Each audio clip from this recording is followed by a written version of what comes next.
Hello, hello, and welcome to day 2 of the Global Grief Conference. If you are here and watching, please let me know so in the comments. This is hard because I was a speaker yesterday and I'm just talking to my camera on my computer and I don't know who's there unless you interact in the chat. And I wasn't very good about being interactive and asking for people to participate in the comments yesterday. So if you're here, let me know where you are tuning in from. Maybe a question, if you have, let me try that again if I can talk. If you have questions, ask and I will try to create space to get back to those. But you're here, and what we're going to be talking about today is EFT tapping and grief. So I'm going to go ahead and have the gentleman here on the production team throw up my slides. Thank you, guys. So who am I? Well, my name is Amanda Ferrat, and I am an advanced EFT practitioner, an international speaker, and an emotional wellness counselor. I'm the founder of Value Yourself Counseling. I'm also a badass, an activist, a co-conspirator, and most importantly for today, a grief warrior. And so why am I here? How did I find myself as part of a global grief conference? What do I know about grief? Well, my journey with grief actually started at the age of 7, if not much younger, right? I'm a Montana ranch kid. I learned about the circle of life very young. But the first funeral I ever went to was at age 7 for a friend who was my age, who unfortunately died in a horseback riding accident. And of course, my family wanted to protect me.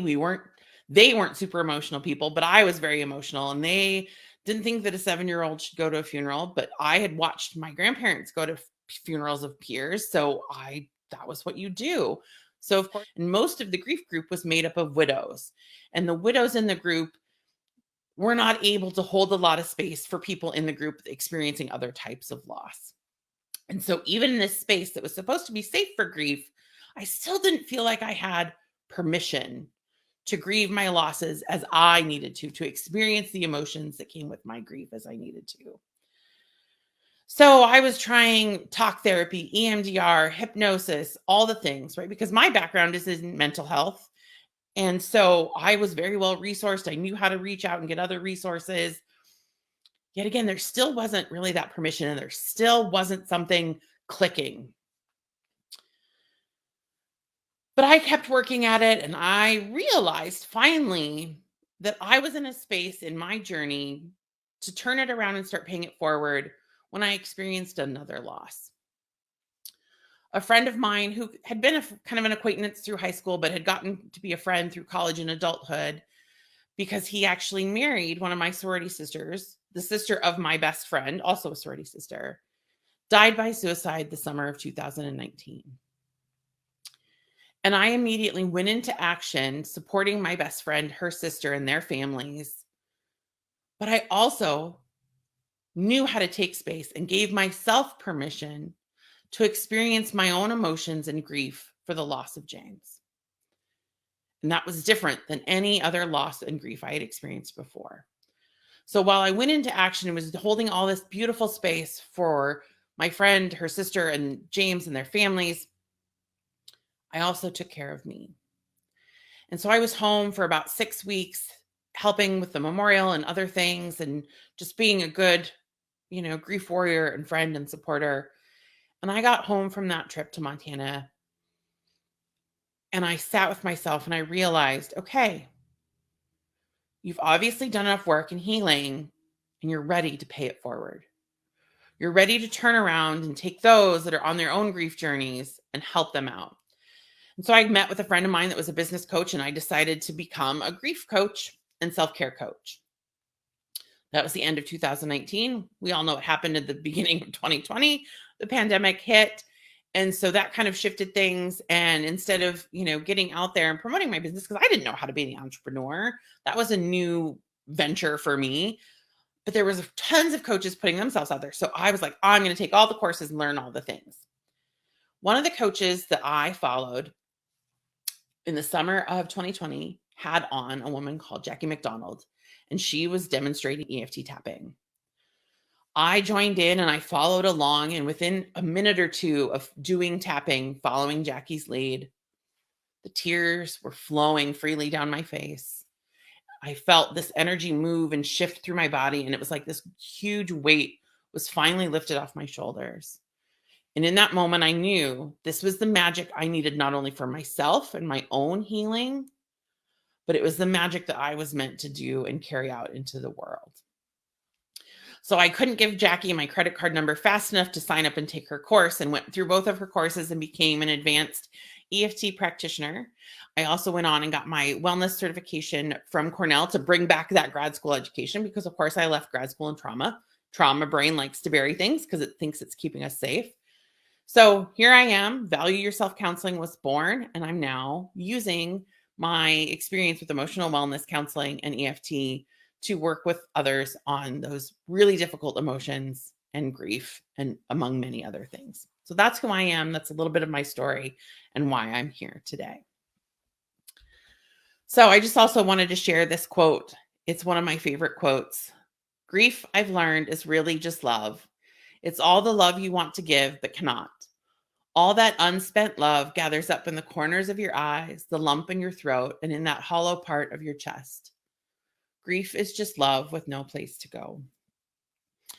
I bring this up because often the hardest part of grieving is having all that love with nowhere to go, and then also having to rewrite our stories. We've been storytellers since the dawn of time. Before we had language, we drew pictures. And so now here we are, especially in our society here in the US, where we aren't also given permission to grieve, right? If we're lucky, we get 3 bereavement days, and that's never enough time, right? And so we have all this love to give. We have to do the work of figuring out and rewriting our stories now that we have this loss. And then we have to try to find and give ourselves permission to feel all the emotions that come with grief, to grieve and do the active process of grieving, which is very exhausting and time consuming and depleting, often for many of us. And so I like to go back to this quote, because when things get messy, when things get difficult, when we're experiencing all those emotions that come with grief, and I don't qualify negatives or emotions as positive or negative, good or bad. They are difficult or fun and easy, right? They can be hard or messy or complicated, but they are never negative, wrong, or bad. All emotions serve a purpose. And so this grief is that other side of love, right? So grief is just as acceptable as the love that we felt.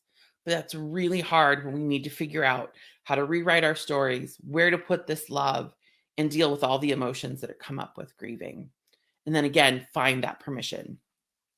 So today we're going to be talking about EFT tapping and how it can apply to grief, and giving us that permission and giving us that space for all these emotions to be honored and recognized, because they all serve a purpose. So, what is EFT tapping? EFT stands for Emotional Freedom Techniques, and it is a healing tool that came about from Eastern and Western practices that were combined by a gentleman who was working with a woman who actually had extreme phobia of getting in the water. And he had tried every modality he could think of. And finally, he decided, all right, I'm going to kind of play with things and bring a little bit of this and a little bit of that. So it's a combination of using acupressure meridians and points on the body, kind of combined with talk therapy and a little bit of that kind of CBT, which we most of us know is cognitive behavioral therapy and is kind of the golden standard for therapy these days. But basically, it's a way for us that we can unlock the potential for reworking our emotional states, thought patterns, trauma responses, and limiting beliefs. And of course, with grief comes a lot of really difficult emotions, and they can come unexpectedly and pretty heavily. So it's an especially a powerful tool to use with grief and while grieving, as again, we experience that multitude of emotions and they're often very strong. We also may have experienced some trauma around our loss, and EFT can also go in and help rework the trauma and the emotions around the trauma. So why use tapping and what happens when we tap? So what happens when we tap is all the primal systems that we have in place since the dawn of time are calmed down and soothed by tapping on those acupressure meridian points. So we have, this primal part of our brain that is responsible for fight, flight, freeze, right? It's what keeps us safe. It's where we resort to in any kind of moment of kind of panic or, you know, threat or fear. What that does is it keeps us from accessing the smarter, more wonderful part of our brain. And so, what tapping does is it calms all those primal systems down and allows us to access those more developed parts of the brain, make connections to the subconscious mind. And those are often locked away behind grief, trauma, or difficult emotions. And again, the brain does that to keep us safe and functioning, but it does us a great disservice in understanding what our emotions are for and then responding from a place of education and empowerment versus just reacting, right, with that fight, fight, or freeze. So, who is tapping for? Well, anybody and everybody, but in particular, with grief, tapping is instrumental in helping anybody that is struggling, especially with. Now, there's a multitude of types of grief and loss, more than I have time for today. But EFT is especially helpful with anticipatory grief, right? Because we've got these feelings of anxiety and like we know the loss is pending, or right now in a pandemic, there's a lot of uncertainty, right? We don't have, and we are, as humans, we like to know the facts. We like to know black and white. We want it cut and dry. And so when there's those moments of uncertainty, that's when anxiety comes in and it can be more difficult to grieve. So anticipatory grief and EFT are good friends, as well as compound grief. So like me, I had a multitude of losses in a very short span. And again, no time or permission to grieve because I had to keep going back to grad school and continuing on with life. And so my grief compounded and I ended up in a pretty traumatic and bad space. And EFT was the final tool. Again, I had tried EMDR, talk therapy, hypnosis. EFT was the key that unlocked everything that I needed in my healing. And then, of course, traumatic and sudden grief, because again, we are back to that primal brain, and EFT will come in and immediately calm those systems down. So it also can be used, the other side of this, to help us rewrite our stories and begin to vision and create the new life we want or need for ourselves with more ease and less pain. I know for me as a fatherless daughter, I've had to rewrite a lot of stories in my life. And a part of why I left grad school and didn't want to go back was because the three people that it meant the most to, besides myself, were no longer there to watch me cross the stage and graduate. And so that part of my story wasn't important anymore. I didn't want to have to go and finish school and do things that I no longer wanted to do. It no longer felt aligned. And I'm so glad I listened to myself and gave myself permission to follow my grief instead, because it landed me where I am here with you today. So, what is the benefit to tapping with a practitioner? There are tons of apps, YouTubes, and even people on TikTok doing tapping. So it's not like you cannot find resources out there, and I'm glad those resources exist. Yet when you are experiencing grief at a level that you are having your daily functioning interrupted, or you are in great emotional discomfort, or it is prolonged and you are not seeing improvements or feeling like it's getting any easier to navigate, that's when it's best to work with a practitioner. And again, I may not be for everybody. So if I'm not the right fit, I know tons of other wonderful practitioners out there. But it's kind of like going to the gym. If you've never gone to the gym before and you've never worked out before, and you walk in and you see all these machines, you can look up on YouTube, or maybe there's instructions even on the machine how to use them. And that's going to, get you somewhere, but you might injure yourself, or it might not be as great as if you had a trainer, right? To teach you how to do all those things. And partly what I can do, especially in grief work, because we calm that primal brain down and we start to dig in and allow the subconscious to feel safe and comfortable bringing things forward, it may bring up memories or trauma or really deep, difficult things that you're not ready to bring up. And a practitioner, especially like myself, is trained or should be trained in how to keep you safe in those moments. Now, I like to, one of my bragging points in the work that I do is I'm good at making people cry. And that might not be something that most people say is a benefit in about working with them, but I say that because I am really good at getting in and digging in deep to those deep, dark, difficult spaces in the safest way possible. In fact, my nickname is the badass of holding compassionate space, because I can get in there and hold space for those really hard things and sit with people in those really uncomfortable spaces in a braver, safer way. And I'm also going to kind of make you go there. So that's the other part of working with a practitioner, is we might be a mirror for you and ask those questions and kind of force you to do some of the work that you might not know to ask yourself or do on your own. So you're going to get farther in your healing and in the work if you work with a practitioner. And again, safety. It's all about creating a safer space for you to do the work and do the healing. And that happens when you've got a practitioner there to create that safe container with you. So let's get into what tapping is and how we do it. So there are several tapping points. The first one is the side of the hand. And so you would just use one hand to tap on the outer side of the other hand. Doesn't matter which one. So then we've got the top of the head. And so that would be like if you drew a line from your nose up and from your ears up, where those meet at the top of your head. Eyebrow point is kind of right here at the top of where your eyebrows start, right above those on the bone.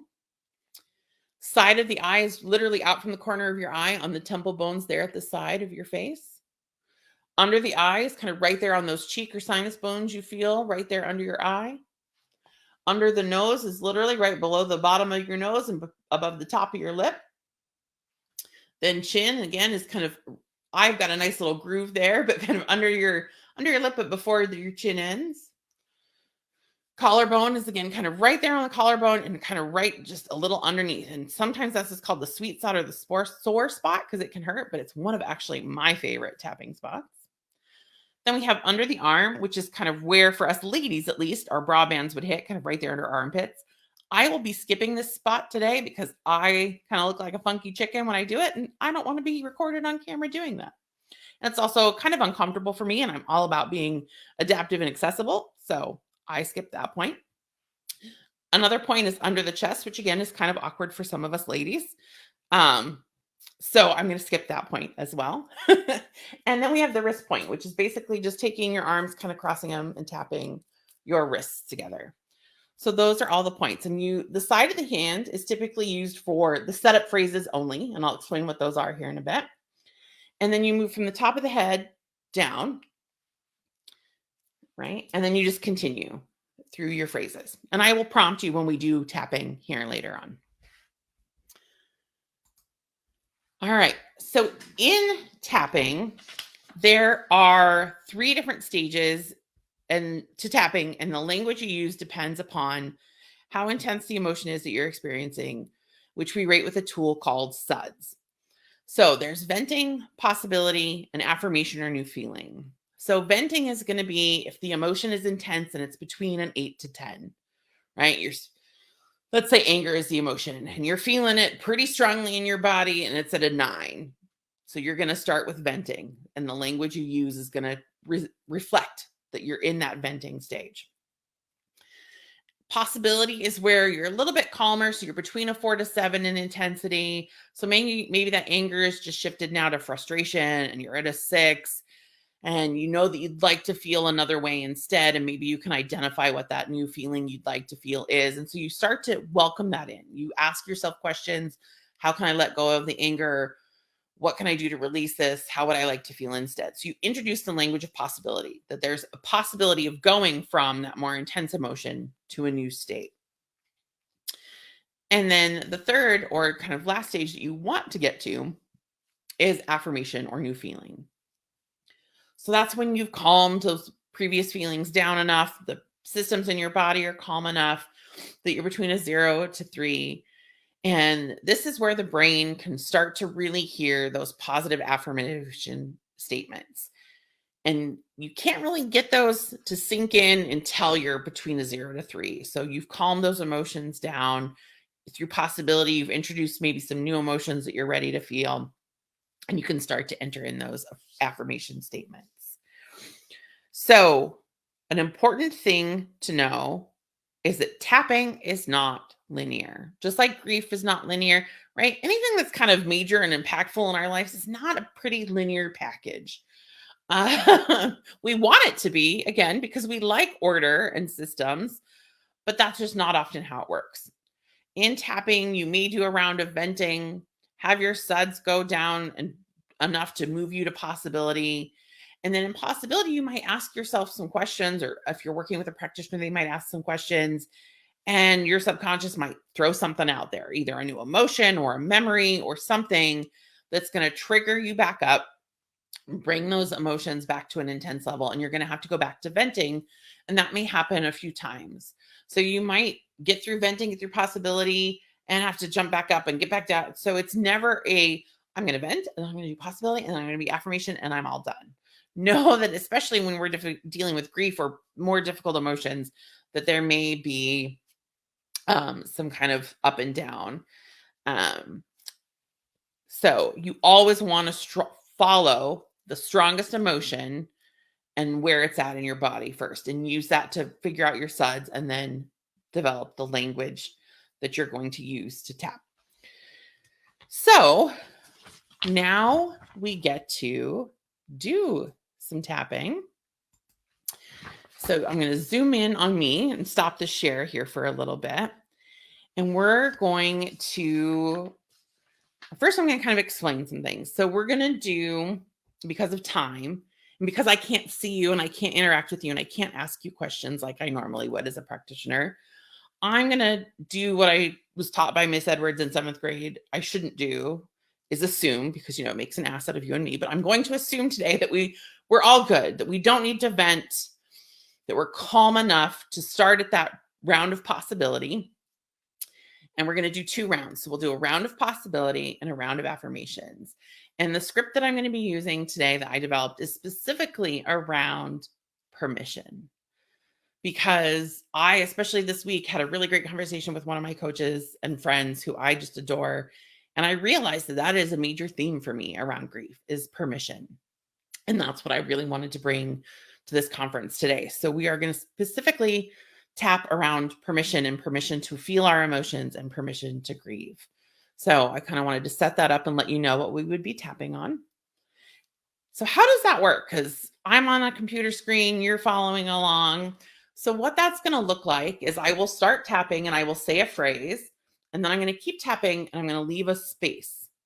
In that space, you get to, it's kind of like playing Simon Says, you get to repeat after me.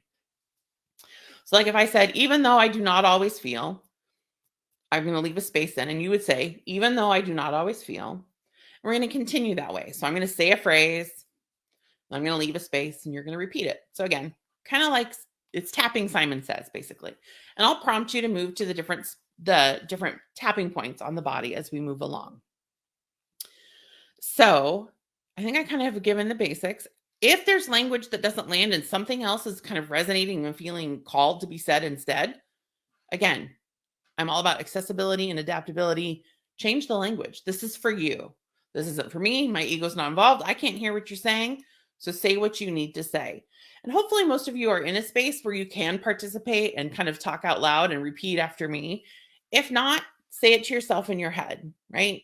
But it's most important that you're tapping along, because that's going to at least help have some of the effect. So even if you have to say it to yourself in your head, please be at least tapping along to get the benefit.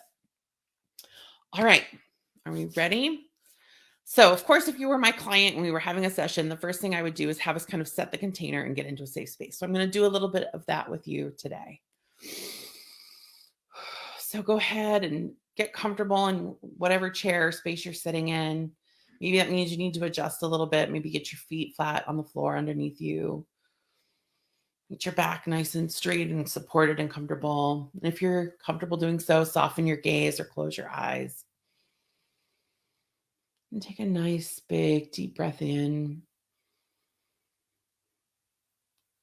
And as you let go of whatever you were doing before.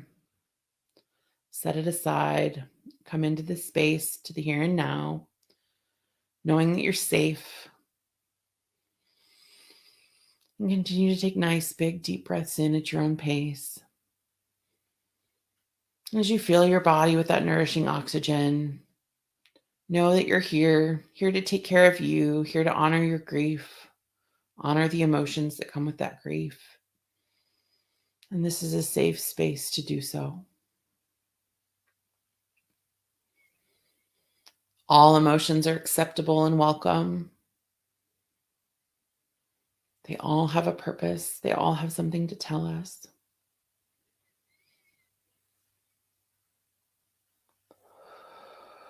And as you settle more into your body and feeling this safe space, see if you can visualize an even safer space for you to go to in your mind. Maybe that's your comfy bed with a bunch of cozy blankets and a warm cup of tea. Maybe it's a mountain meadow full of wildflowers with a babbling brook nearby. Maybe it's the beach with your toes in the sand and the waves crashing on the shore, the sun on your face. Just visualize that safer space where all emotions are welcome, where it's okay to set things down and set things aside.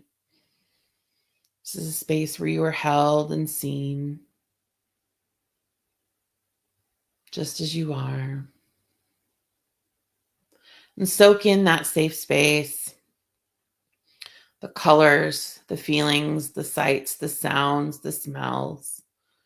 Let it soak into every cell of your body.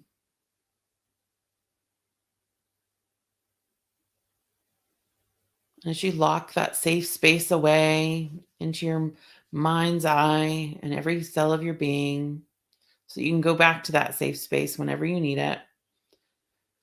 Thank yourself for being here today and creating this space. Take a last couple deep breaths in.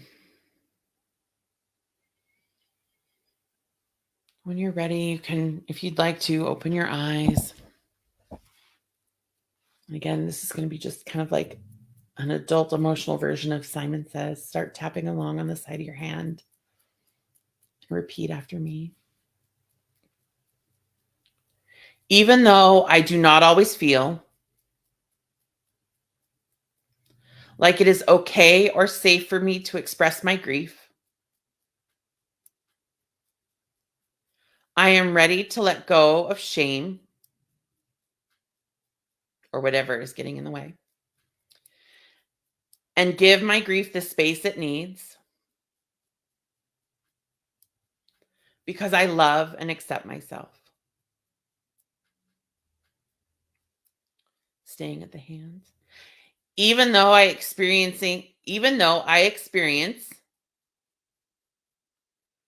many difficult emotions with my grief. I am ready to explore letting those go and would like to welcome in peace and comfort instead because I love and accept myself.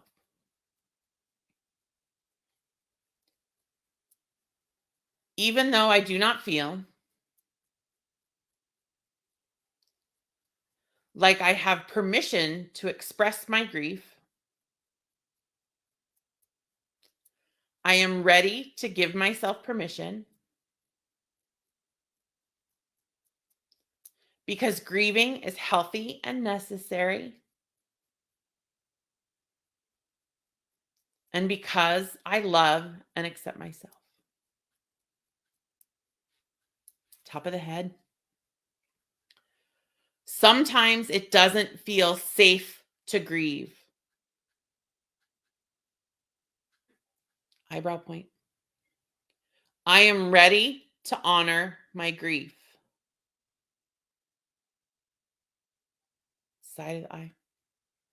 And all the emotions that come with. Under the eye. And I wonder what it will take to let go of the shame. Under the nose. And whatever else is getting in the way. Chin. So that I can grieve freely. Collarbone point. And in a way that is best for me. Wrist point. I am ready to move through difficult emotions. Top of the head. When they show up with my grief. Eyebrow point. And welcome in peace and comfort. Side of the eye. I would like to grieve with more ease. Under the eye. I am ready to give myself permission to grieve. Under the nose. Because grieving is healthy and natural. Chin. Grief is necessary and welcome. Collarbone. And I believe I deserve to honor my grief. Wrist point. And the emotions that come with my grief. Top of the head. I am ready to honor my grief. Eyebrow point. I am ready to give myself permission to grieve. Side of the eye. I deserve to feel my grief as I need. Under the eye. I am free to grieve as I need. Under the nose. I am ready to give myself permission to grieve. Chin. I deserve to feel my grief as I need to. Collarbone. I am free to grieve as I need. Wrist point. Grief is healthy and natural. Take a nice big deep breath in. Check in with yourself. Again, if I was here as your practitioner, I would be checking in with you and then going wherever needed. But hopefully that's kind of calmed you down. And again, we're going to now move on to a round of affirmations. Again, if I was with you in person doing this, we'd be following the emotions. So I'm going to hope that that kept everybody calm. But again, I do honor if things are coming up. Again, there's the comments. Feel free to pop questions or comments in the chat. Let me know how you're doing. Let me know if this is resonating, how you're feeling.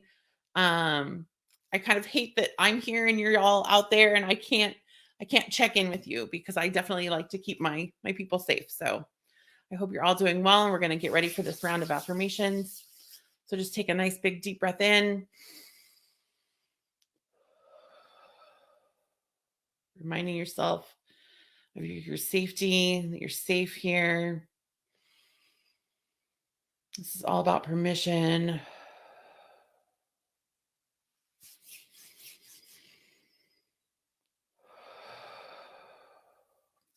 When you're ready, we'll start tapping again on the side of the hand.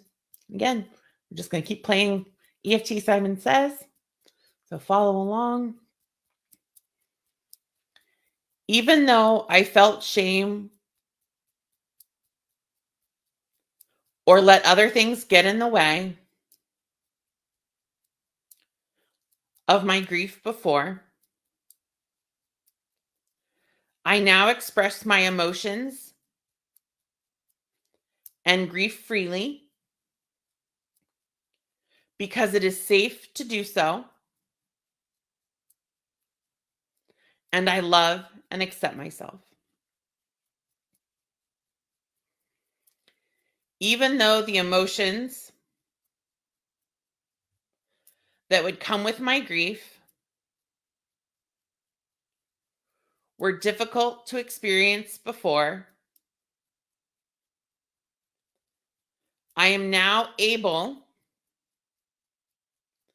to move through these emotions and welcome in comfort and peace instead. Even though I did not feel like I had permission before, I now give myself permission to grieve and honor my emotions because I love and accept myself.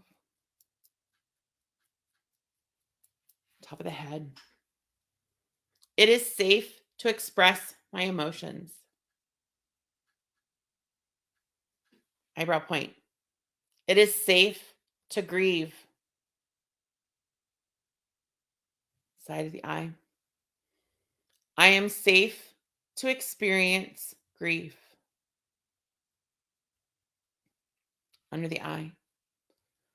Grief is healthy and acceptable. Under the nose. I honor my emotions. Chin. I give my emotions the attention they need. Collarbone point. I can handle difficult emotions. Wrist point. I know they will still show up. Top of the head. And I am ready when they do. Eyebrow point. I am resourced and safe. Side of the eye. I have permission to grieve. Under the eye. I have permission to honor my emotions. Under the nose. Grief is healthy to feel. Chin. Grief is natural to experience. Collarbone point. It is okay, I am grieving. Wrist point. I am managing my grief. Top of the head. I am not alone. Eyebrow point. I am strong. Side of the eye. I love and honor my emotions. Under the eye. I love and accept myself. Under the nose. I am not alone. Chin. I am strong. Collarbone point. I love and honor my emotions. Wrist point. I honor my grief. Take a nice big deep breath there. If you need to, roll your shoulders, shake it out. And again, if you need to go back to that safe space or just kind of take a moment within, please do so. If you need to write down anything that came up for you, please do so.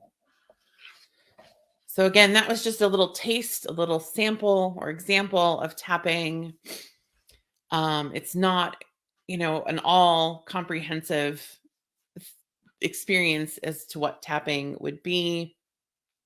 But I did want to give you all a little bit of an experience of doing tapping, and especially, again, like I said, around permission. Because in my work, in the world that I am trying to create, is a world where we do have permission to experience our emotions, to honor them, to let them do the job that they are there to do, to tell us what we need to know, and then to resource ourselves and give ourselves permission to respond from a place of emotional intelligence and being well resourced instead of reacting or ignoring or stuffing, right? Often in our society, we stuff. We stuff emotions. We stuff our grief. We stuff that stuff down in a way. And that does us a huge disservice. I did it to myself because I had to, right? Because I didn't have permission from myself or from others to grieve. And that showed up in a lot of different ways, from outright being told I needed to suck it up and didn't have permission to grieve, to people just kind of disappearing, right? And kind of giving that implied non-permission, right? Like they didn't want to be there and deal with the grief, so they just disappeared. Again, to people making spaces either uncomfortable or awkward because they weren't ready. So the biggest thing I want you to take away from today is that you have permission to grieve. You have permission to feel and experience and honor and recognize your emotions and build emotional intelligence so that you can respond instead of react. Emotions are healthy and normal. Grief is acceptable and normal, and we all experience it some way. Granted, we all grieve very differently. Again, there's millions of, not millions, but many, many, many types of loss, many, many types of grief. And we all experience those differently based on our values, our lived experiences, our trauma, etc. But more than anything, I want you to know that you have permission. And if you think, oh, who's Amanda to give me permission? Remember, I'm the badass of holding compassionate spaces, and I'm a grief warrior, and I've been there and I've done that. And I'm working really hard to create a braver, safer world for emotions to be felt, for grief to be normalized and be talked about, and to not be stigmatized and uncomfortable. And I'm so glad that Tony and Dee and everyone else did everything they could to make this global grief conference happen. And thank you to Josh and Nate and everybody behind the scenes, because things like this need to happen more. We need to have more and more of these conversations. And so, again, if you walk away with anything today, you have permission to feel your emotions. They are not good or bad. They may be difficult, but they are there to serve a purpose. Honor them, give them the space and attention they need. Give yourself the love that you need when experiencing those emotions. And above all, give yourself permission to grieve, permission to be right where you are in the moment, and to love yourself just as you are, because this is a journey and it is a marathon. It is not a sprint, and it takes a village. So please find your village, find your resources, find what works for you. EFT tapping was what worked for me. And so, gentlemen, if we can throw my slides back up on the screen, I'll quickly go through my last few slides. So I have a couple special offers specifically for the Global Grief Conference. If you use coupon code GGC22, which stands for Global Grief Conference 2022, so GGC22 will get you 25% off a 90-minute EFT tapping session specifically focused on grief. And my link is up there. I also do free 30-minute compassion calls if you just want to receive some acute support. And the link is up there for that as well. And then I also created a really cool special freebie only for attendees of the conference and those specifically around grief. And it's a permission slip that you can print out and put up, reminding you that you have permission to grieve and experience your emotions. And that comes with a little write-up and some affirmations and things for you to use. So if you sign up for my newsletter through this link, you will get that freebie as well. So I created that little bit.ly link. So it's bit.ly/GDC freebie. So if you need to take a screenshot of this screen so you have all that information, I'll leave it up there for a second. And thank you to everybody that showed up today. This is also now time for, if you have questions, quick pop them in the comments, because I know that we've only got so much more time. So I would love for people to get any questions they have in the chat. And then I'm going to leave this up for another minute. Another thing I wanted to talk about is I'm a little bit woo and a whole lot of pagan. And I think a lot of what we don't often remember is whole person wellness, right? I'm all about whole person wellness. And so when I talk about self-care, I look at all aspects. And part of that is spiritual self-care, right? We've talked a lot today about kind of mental and emotional self-care, but spiritual self-care is big. And I just want everybody to know that there is some things happening with the moon this weekend. So the veil will be thin. This is a great weekend. Part of what I have done to rewrite my stories and to honor my grief and to give myself permission to grieve is I have a remembrance shelf, and it has either ashes and knickknacks and things that relate to the people that I've lost, as well as pets and their photos.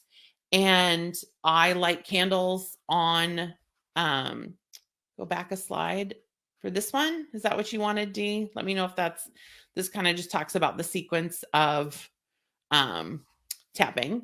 So I'll leave that up there if that's what you needed, Dee. But then I just want you to know that this is a perfect weekend, not only to be attending this conference and doing those things, but to really look at what it means for you to rewrite your story and then create rituals, right? Create things that work for you to honor your emotions that come up with grief, honor your grief and your grieving process. And so I just wanted to kind of throw that out there that right now, this weekend, there's a lot going on with the moon and the universe and the energy that is really kind of good for you to go out there. I know I'll be doing some work tonight and lighting some candles and preparing for this kind of next phase. So I'm going to go ahead and put my information up there again for a second. So if you need to grab a screenshot, this has all the links again for that 25% off a tapping session and for my link for my freebie. And so I'm going to leave that there for a minute so you can screenshot that if you need to. And again, I'm just waiting and watching to see if there's any questions coming in. So now's your chance. And then here's all my information. So again, my name's Amanda Ferrat. My business is Value Yourself Counseling. So I've got my email up there. You can find me on Instagram. My handle's Value Yourself Counseling. On Facebook, I have my business page, but I also have a group. And so my group, it is for women. It is called Badass Women Breaking Barriers. And it's a space I created because I identify as a few different kind of marginalized or oppressed identities. And I needed a space. I was having things happen in various communities where they didn't feel safe or safe enough. So I was like, you know what? I'm going to create a space. So it is a space for badass women that are working to break barriers. And badass, I turned into an acronym. And so it stands for braver, autonomous, determined, aligned, safer, and successful. So if that resonates with you, that's what the group link is for. Again, sorry, gentlemen, there's a lot of spaces that are created for you in this world. So this is for women identifying and non-binary folks only. But please reach out again. If you need to, I'll pop that back up. Take advantage of that freebie. Take advantage of that 25% off a tapping session because I would love to help you out. I hope today has been helpful or useful. Thank you for those of you that chimed in the comments and in the chat from San Diego, Florida, Colorado, and all over. I do appreciate that. I'm here in Oregon. Like I said, I am a Montana native though, and I've lived on the East Coast. So I'm very worldly and appreciate you tuning in from all over the globe. So if anybody if there's no other questions, that ends what I had to share with you for today. So thank you from the bottom of my heart. And just remember to take really, really good care of yourselves. Remember, you have permission to grieve. Thank you so much.